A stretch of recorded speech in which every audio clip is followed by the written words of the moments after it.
اعوذ باللہ من الشیطان الرجیم بسم اللہ الرحمن الرحیم ولو ان لكل نفس ظلمت ما فی الارض سورہ یونس حصہ نمبر 2 کی تفسیر و تشریح ہم کریں گے۔ وَلَوْ أَنَّ لِكُلِّ نَفْسٍ، اور اگر ہر اس شخص کے لیے جس نے ظلم کیا، ظلمت جس نے ظلم کیا، ما فی الارض، وہ سب کچھ ہو جو زمین میں ہے، لَافْتَدَتْ بِهِ، تو عذاب سے بچنے کے لیے اسے ضرور فدیے میں دے دے۔ وَأَسَرُّ النَّدَامَةَ، اور وہ ندامت کو چھپائیں گے، لَمَّا رَأَوُا الْعَذَابَ، جب وہ عذاب دیکھ لیں گے۔ وَقُضِيَ بَيْنَهُمْ بِالْقِسْطِ، اور ان کے درمیان انصاف کے ساتھ فیصلہ کیا جائے گا۔ وَهُمْ لَا يُظْلَمُونَ، اور ان پر ظلم نہیں کیا جائے گا۔ روز قیامت اللہ کی بارگاہ میں ظلم کرنے والوں کی حالت زار بیان کی گئی ہے۔ اس دن وہ زمین کے تمام خزانے بطور فدیہ دے کر عذاب سے نجات پانے کے لیے تیار ہوں گے، اور وہ اپنی ندامت کو چھپائیں گے تاکہ سب کے سامنے مزید رسوائی نہ ہو، مگر بالآخر اس میں ناکام رہیں گے، اور اللہ کی بارگاہ میں حق اور انصاف کے ساتھ فیصلے ہوں گے۔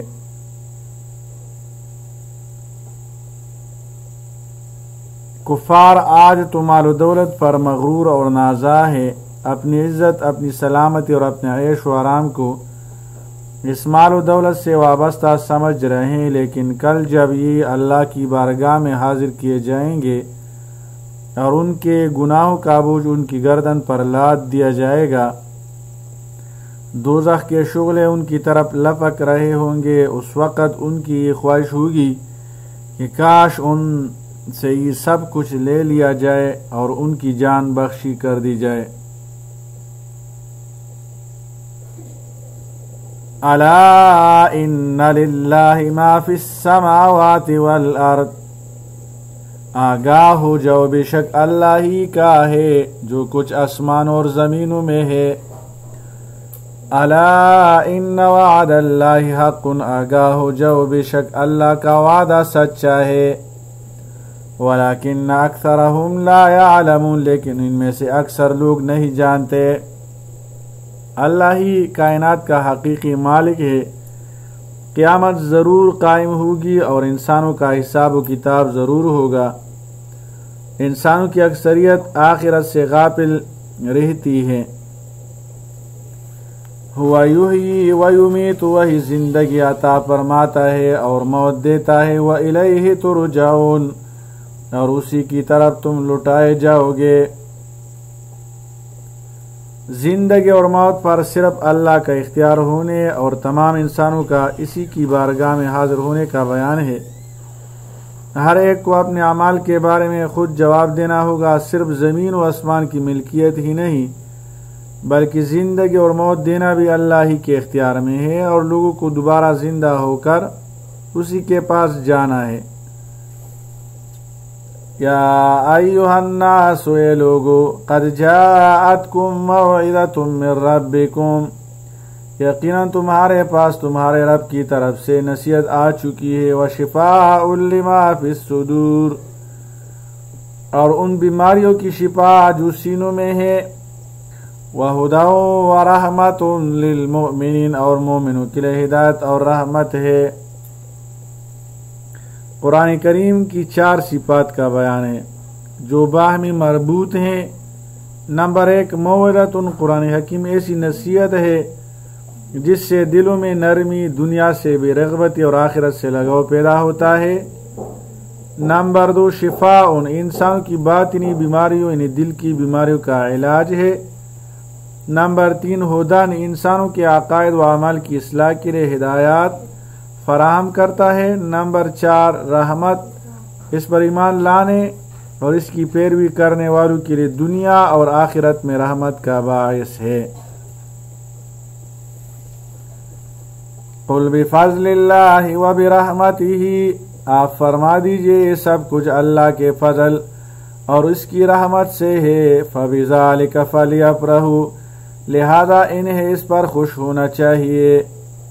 هو خیر مما یجمعون، ان تمام چیزوں سے بہتر ہے جو جمع کر رہے ہیں۔ قرآن کریم اللہ کی رحمت کا سب سے بڑا مظہر ہے۔ قرآن حکیم سب سے بڑی دولت ہے۔ اس دولت کو سعادت اور خوش نصیبی سمجھنا چاہیے۔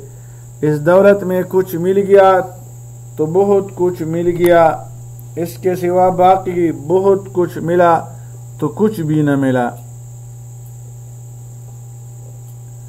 قل ارأیتم، آپ فرما دیجئے بلا تم دیکھو، ما انزل اللہ لکم من رزق، جو اللہ نے تمہارے لیے رزق نازل فرمایا ہے، فجعلتم منہ حراما وحلالا، تو تم نے اس میں سے کچھ حرام اور کچھ حلال ٹھہرا لیا ہے۔